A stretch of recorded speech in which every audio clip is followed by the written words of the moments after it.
Cyclone Tracy. From Wikipedia, the free encyclopedia, http://en.wikipedia.org. Cyclone Tracy was a tropical cyclone that devastated Darwin, Australia from December the 24th to December the 25th, 1974. It killed 71 people. The official death toll was revised upwards from 65 to 71 in March 2005 and destroyed over 70% of Darwin's buildings, leaving over 20,000 people homeless. Most of Darwin's population was evacuated to Adelaide, Whyalla, Alice Springs and Sydney, and many never returned to Darwin. The town was subsequently rebuilt with modern materials and techniques. Cyclone Tracy was at least a Category 4 storm, although there is evidence to suggest that it had reached Category 5 when it made landfall at Darwin. Section 1. Storm History. Prelude to the storm. Darwin had been severely battered by cyclones before, in January 1897 and again in March 1937. However, in the 20 years leading up to Cyclone Tracy, the city had undergone a period of rapid expansion. E. P. Millikan estimated that on the eve of the cyclone there were 43,500 people living in 12,000 dwellings in the Darwin area. Though building standards required that some attention be given to the possibility of cyclones, most buildings were not capable of withstanding the force of a cyclone's direct hit. On the day of the cyclone, most residents of Darwin believed that the cyclone would not cause any damage to the city. Cyclone Selma had been predicted to hit Darwin earlier in the month, but went north and dissipated. Cyclone Tracy, therefore, took most Darwin residents by surprise. Journalist Bill Bunbury interviewed the residents of Darwin some time later and recorded the experiences of the survivors of the cyclone in his book Cyclone Tracy, Picking Up the Pieces. The storm. On the 20th of December 1974, the US environmental satellite ESA-8 recorded a large cloud mass centred in the Arafura Sea about 370 kilometres northeast of Darwin. This was tracked by the Darwin Weather Bureau's Regional Director Ray Wilkie and Senior Meteorologist Jeff Crane. On December the 21st, 1974, ESA-8 showed evidence of a newly formed circular centre near latitude 9 degrees south and longitude 132 degrees east. The meteorological duty officer at the time, Jeff Crane, issued an initial tropical cyclone alert describing the storm as a tropical low that could develop into a tropical cyclone. Later in the evening, the Darwin Meteorological Office received an infrared satellite image from United States NOAA satellite NOAA-4 showing low pressure had developed further and spiralling clouds could be seen.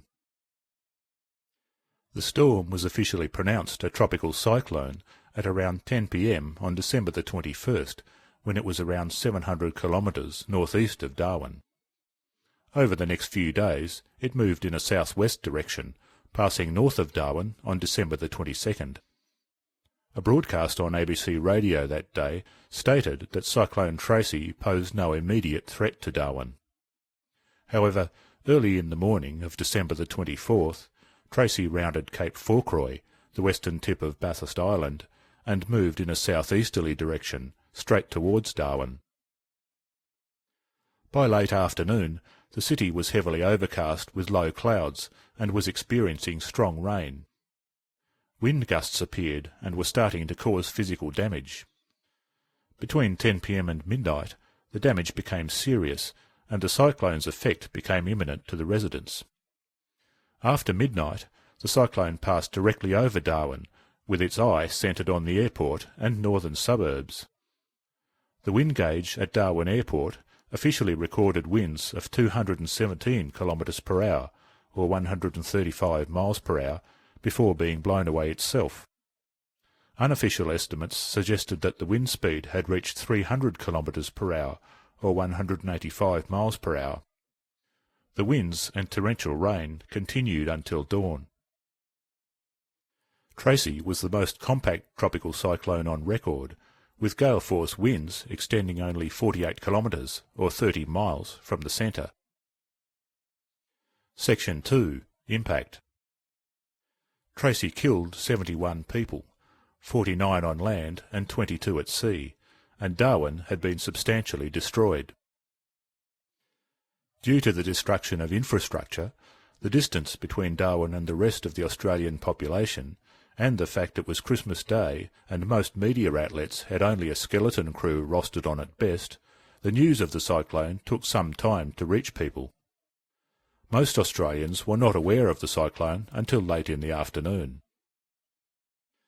The initial emergency response was from a leadership committee of high-level public servants and police, which stated that, quote, Darwin had, for the time being, ceased to exist as a city, unquote. Gough Whitlam, then Australian Prime Minister, was touring Syracuse at the time, but flew to Darwin on hearing of the disaster. The government began a mass evacuation by road and air. All Defence Force personnel throughout Australia were recalled from holiday leave, and the entire Royal Australian Air Force fleet of transport planes were deployed to evacuate civilians from the city and to bring essential supplies. The health and essential services crisis. As soon as the worst of the storm had passed, Darwin faced an immediate health crisis. On Christmas Day, the Darwin Hospital treated 500 patients, with 112 having to be admitted, and both operating theatres being busy for almost 24 hours straight. Local teams had to work without relief until the arrival of 2 surgical teams from Canberra late that day. Those that were considered to be unable to return to work within 2 weeks were evacuated by air. All official communications out of Darwin were wrecked. The antennas at the Australian Coastal Radio Service station VID were down. Station manager Bob Hooper, an amateur radio operator, was one of the amateurs who established communications using his own equipment, while several operators provided message services to Perth, Melbourne and Townsville. Soon afterwards, VID operators went on board the MV Neander in Darwin Harbour, and then for 5 days official communications traffic in and out of Darwin was handled there on CW. Those that remained in Darwin faced a new threat, disease. Approximately 30,000 people were homeless and fitting into makeshift housing and emergency centres. The city was without water, electricity or sanitation. Volunteers came in from across the country to assist with the emergency effort. Trench latrines were dug, water supplies delivered by tankers, and mass immunisation programs begun. The army was given the task of cleaning out rotting contents from fridges and freezers across the city, which was completed within a week. The city itself was sprayed with malathion in order to control mosquitoes and similar pests. Attempts to reconnect essential services to the city began on Boxing Day. Officers from the Federal Department of Housing and Construction began clearing debris and working to restore power. They sealed off damaged water hydrants and activated pumps to reactivate the city's water and sewerage systems. Evacuation and the public response. Major General Alan Stretton, the Director of the National Disasters Organisation, and the Minister for the Northern Territory, Rex Patterson, arrived at Darwin Airport late on Christmas Day and quickly took charge of the relief effort.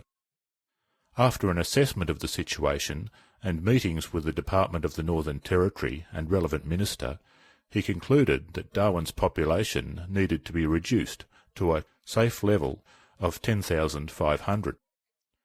Around 10,000 people left within the first 2 days, but the rate of departures then began to slow. The government then gave support to his position, offering full reimbursement of personal costs as long as evacuation took place. Where necessary, people were flown out from Darwin with their cars and important possessions following by rail. Due to communications difficulties at Darwin Airport, however, The Age reported on December the 28th that plane landings were limited to one every 90 minutes. At major airports, refugees were met by Salvation Army and Red Cross workers. The Red Cross also took responsibility for keeping track of the names and temporary addresses of refugees. A number of primary school-aged children were evacuated ahead of parents to other Australian cities, such as Perth. Stretton also regulated access to the city by means of a permit system. Permits were only issued to those involved in the relief or reconstruction effort, and were used to prevent the early return of some of those evacuated. By December the 31st, only 10,638 people remained in Darwin. Upon receiving news of the damage, community groups across the country began fundraising and relief efforts. Major reception centres were set up at Katherine, Tennant Creek and Alice Springs. Several small towns along the Stuart Highway made efforts to assist people who were fleeing by road, supplying them with food, rest, mechanical aid and fuel.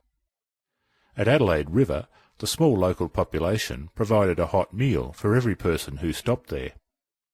Within 24 hours of the storm hitting Darwin, the population of Alice Springs had raised $105,000 to assist its victims. At the Boxing Day Test cricket match in Melbourne, both teams moved around the boundaries carrying buckets, into which the crowd threw cash for the relief fund. Darwin families were given priority on public housing waiting lists. On December the 31st, 1974, Stretton recommended that full civilian control should resume in Darwin, and handed over control of the city. Reconstruction and effects on Darwin. In February 1975, Prime Minister Gough Whitlam announced the creation of the Darwin Reconstruction Commission, which was given the task of rebuilding the city within 5 years. The damage to the city was so severe that some advocated the resiting of the entire city. However, the government insisted that it be rebuilt in the same location. By May 1975, Darwin's population had recovered somewhat, with 30,000 residing in the city. Temporary housing, caravans, hotels, and even ocean liners were used to house people, as reconstruction of permanent housing had still not begun by September that year.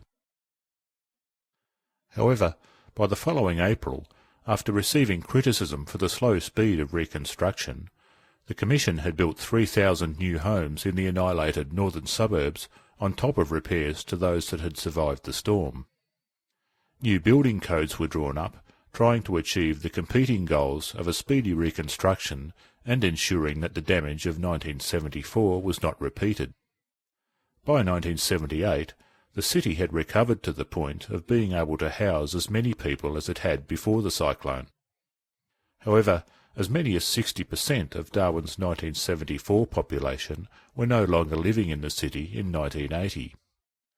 In the years that followed, Darwin was almost entirely rebuilt and now shows little resemblance to the Darwin of December 1974. Until 1974, the Northern Territory had had minimal self-government, with a federal minister being responsible for the territory from Canberra. However, the cyclone and subsequent response highlighted problems with this that led directly to the decision of Malcolm Fraser, Whitlam's successor as Prime Minister, to give self-government to the territory in 1978. Many of the government documents associated with Cyclone Tracy are due to become publicly available in early 2005, due to Australian Freedom of Information legislation allowing the declassification of confidential government documents after the passage of 30 years. Section 3. Cyclone Tracy in popular culture. Cyclone Tracy, due to its severity, has entered into Australian popular culture in a way that no other meteorological event had before or has since. Probably the most famous work that it has inspired is the song by Bill Cate, Santa Never Made It into Darwin. Composed in 1974 to raise money for the relief and reconstruction effort, the song became so well known that in 1983 the Hoodoo Gurus released a song entitled Tojo Never Made It to Darwin, a song about the Japanese bombing of Darwin in World War II. In 1986, the Nine Network and PBL created Cyclone Tracy, a period drama mini-series based on the events of the cyclone. It was written by Michael Fisher, Ted Roberts and Leon Saunders, and had Chris Haywood and Tracy Mann playing the lead characters, Steve and Connie.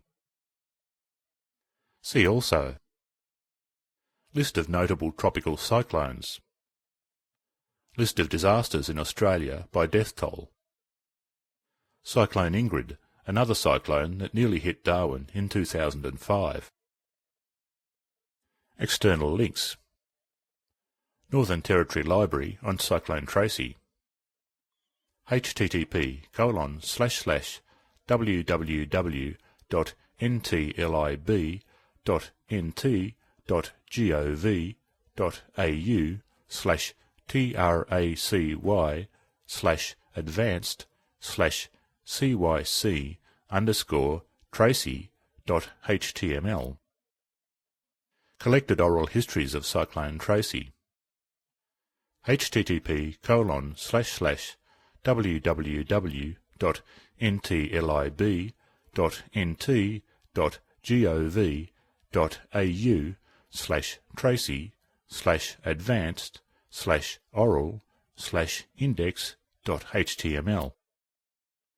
Houses destroyed by Cyclone Tracy, Darwin, December 1974. Picture Alan Dwyer. http://nla.gov.au/nla.pic-vn3112050. Meteorological information. http://www.ntlib.nt.gov.au/tracy/basic/met/index.html. Weather satellite image of tropical cyclone Tracy. Search for trace in 1974, 25th of December 1974, 9:55 a.m. Darwin time, 0025 Greenwich Mean Time, over Darwin, Northern Territory, from NOAA 4. http://www.library.bom.gov.au/qmetext.htm. Formation of Cyclone Testing Station at James Cook University. http://eng.jcu.edu.au/cts/aboutus_history.htm. This sound file and all text in the article are licensed under the GNU Free Documentation License, available at www.gnu.org/copyleft/fdl.html.